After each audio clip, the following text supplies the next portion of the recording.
நண்பா நம்ம SK கார்ஸ்ல car வாங்குறதுக்கு மட்டும் இல்லைங்க, உங்க காரை நீங்க விற்கிறதுனாலும் சரி, உங்க காரு என்ன கண்டிஷன்ல இருந்தாலும் சரி, எத்தனை ஓனர்ல இருந்தாலும் சரி, வண்டி வந்து லோன்ல இருக்கு, அவுட்ஸ்டாண்டிங் லோன் பே பண்ணி தான் நம்ம வண்டி எடுக்கணும், இந்த மாதிரி வண்டி நீங்க விற்கிறதுக்கு ஸ்ட்ரகிள் பண்றீங்க அப்படின்னாலும் நீங்க தாராளமா எஸ்கே கார்ஸ் நம்பி வரலாம். நல்ல ரேட்டுக்கு டீல் க்ளோஸ் பண்ணி உங்களை சந்தோஷமா அனுப்புறோங்க. நம்ம இன்னைக்கு ஒரு செடான் கார் தாங்க பார்க்க போறோம்.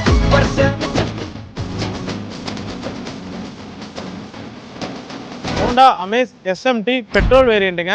சிங்கிள் ஓனர்ஷிப் கண்டிஷன்ல இருக்கு. 95,000 கிலோமீட்டர் ரன் ஆயிருக்குங்க. ப்ராப்பர் ஷோரூம் சர்வீஸ் பண்ணிருக்காங்க. வண்டியோட பாடி லைன், இன்டீரியர், எக்ஸ்டீரியர் எல்லாமே ரொம்ப ஒரு குவாலிட்டியான கண்டிஷன்ல இருக்குங்க. AC, power steering, power window, company inbuilt music system வந்துருங்க. அது போக எலக்ட்ரிக் அட்ஜஸ்டபிள் சைட் மிரர்ஸ் வந்துரும். சீட் கவர், ஃபுல் மேட், டக் மேட் எல்லாமே போட்டுருக்காங்க. 4 டயருமே ஆவரேஜா ஒரு 70 to 80% கண்டிஷன்ல இருக்குங்க. சிட்டி லிமிட்டுக்கு 14 to 15 லாங்க்கு வந்து ஒரு 17 to 18 வரைக்குமே கிடைக்கக்கூடிய வண்டிங்க. இந்த வண்டிக்கு நம்ம எஸ்கே கார்ஸ்ல ஃபிக்ஸ்டு பிரைஸா வெறும் 3,78,000 மட்டும் தாங்க கேட்கிறோம். உங்க ப்ரொஃபைல் நல்லா இருக்கு அப்படின்னா அப் டு 70% வரைக்கும் லோன் அவைல் பண்ணி கொடுத்துடலாங்க. இந்த மாதிரி ஃப்ரீக்வெண்டான அப்டேட்ஸை மிஸ் பண்ணாம பார்க்கணும் அப்படின்னா நம்ம எஸ்கே கார்ஸ் இன்ஸ்டா பேஜை ஃபாலோ பண்ணிக்கிங்க. நல்லா இருப்போம் எல்லாரும்.